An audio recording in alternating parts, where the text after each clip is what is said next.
एक गांव में एक गरीब किसान रहता था। वह बहुत ही ईमानदार और मेहनती आदमी था। वह अपने छोटे से खेत में काम करता और बहुत ही खुश रहता था। पूरे गांव में किसान की ईमानदारी के बहुत ही चर्चा थे।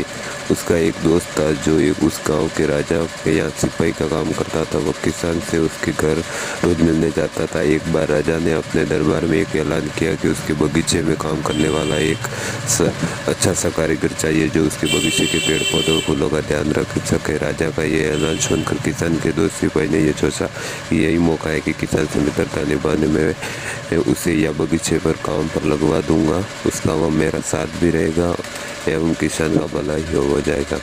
यह सोचकर उसने राजा से कहा कि महाराज, मैं आपके लिए एक ऐसे आदमी को लेकर आऊँगा जो ये काम अच्छे से कर लेगा। सभी राजा ने ये उस सिपाही को आदेश दिया कि जाओ, कल से ही बगीचे में काम करने के लिए कह दो। उसी वक्त वो सिपाही ने उसे दोस्त किसान के पास पहुंच गया और उसने किसान के बगीचे में काम की सारी बात बता दी और किसान ने भी काम करने के लिए खुशी खुशी हाँ कर दी।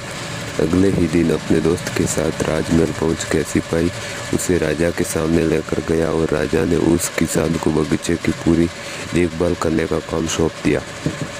राजा ने कहा, तुम अगर पूरी के साथ काम करोगे तो तुम्हें 50 सोने की मुद्राएं हर महीने दूंगा। किसान खुशी खुशी बगीचे में काम करने के लिए हाँ कर देता है और वह उसी बगीचे में काम करने लगा।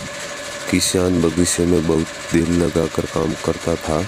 उस दिन बगीचे के बीच के किसान राजा को बगीचे को बहुत ही सुंदर व हरा भरा बना दिया। राजा को उसका काम बहुत पसंद आया। एक दिन किसान बगीचे में कुछ खुदाई कर रहा था तो उसे जमीन के नीचे महसूस किया तो उसने खुदाई की तो देखा वह नीचे एक बड़ी सी संदूक थी। ने वह संदूक बाहर निकाला, खोला तो क्या देखा, तो सोना और चांदी से भरी हुई थी। ये देखकर किसान बहुत खुश हुआ और अपनी ईमानदारी दिखाते हुए राजा के पास पहुंचा। राजा किसान की ईमानदारी देखकर बहुत खुश हुआ और उसके साथ वहाँ गया। जब किसान ने खजाना निकाला था, राजा ने देखा तो कहा, ये खजाना तो हमारे पुरखों का है। हम कई वर्षों से इसे खोज रहे थे। खजाना देख राजा बहुत ही खुश हो जाता है। राजा अगले दिन किसान को पूछता है, तुम्हें क्या इनाम चाहिए? किसान बोला, मालिक, कुछ नहीं चाहिए, मेरे पास जो भी है मैं उसी में खुश हूँ। राजा उसकी इतनी अच्छी बात सुनकर और खुश हो गया और उसने किसान को अपना मंत्री बनाने का फैसला किया। किसान ने राजा की बात मान ली और मंत्री बन गया।